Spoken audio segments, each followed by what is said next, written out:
has no spark. Replaced PCM, crankshaft positioning sensor, camshaft positioning sensor, coil pack, BSE relay, and we still have no spark coming out.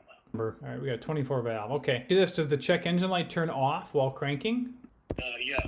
Do you have a scan tool that can communicate with the computer?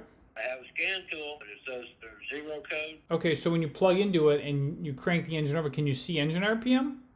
It does not show any RPM. So as you're cranking, it shows 0 RPM? Let's talk about your crank sensor for a little bit here. From the crank sensor into the computer, have we checked that signal? Yes, I have. I checked it with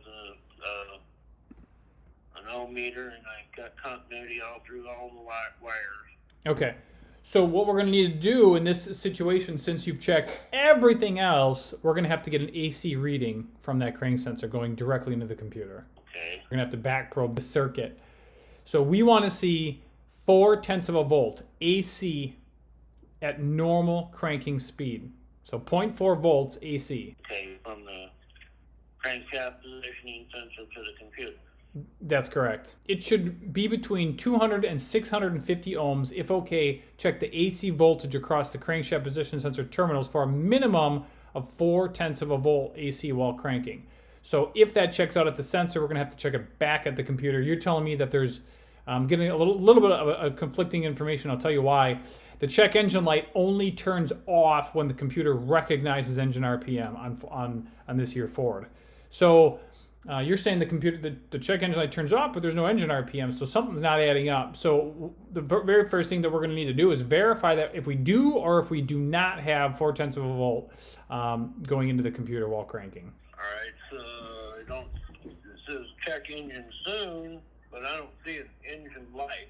Yeah, that's it. What color is the light? Is it red or orange? Orange. Yeah, that's it. That's our check engine light. Okay. So when you crank it over, that light should go off when cranking. It does. Okay, all right.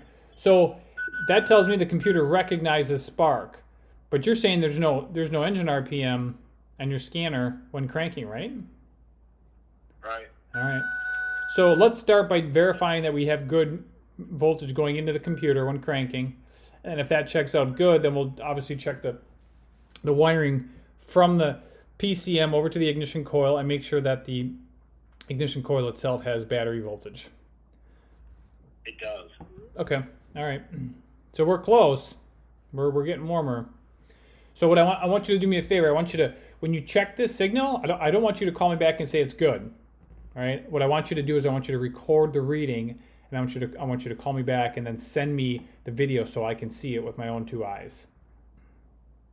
Right. That's the only thing I haven't done. I mean, I run it with the ohm meter and make sure it had continuity. And it's a new crank positioning sensor. It's a new computer. Right. I've checked the fuses and all that normal stuff. I've been working on cars for 50 years. And this is the first one that's ever completely stumped me. Sure, I gotcha. Well, let's run the test and let's go from there. All right, it'll take me a while. That's fine. Take your time. Let me know what you find, okay? Thanks. You're welcome.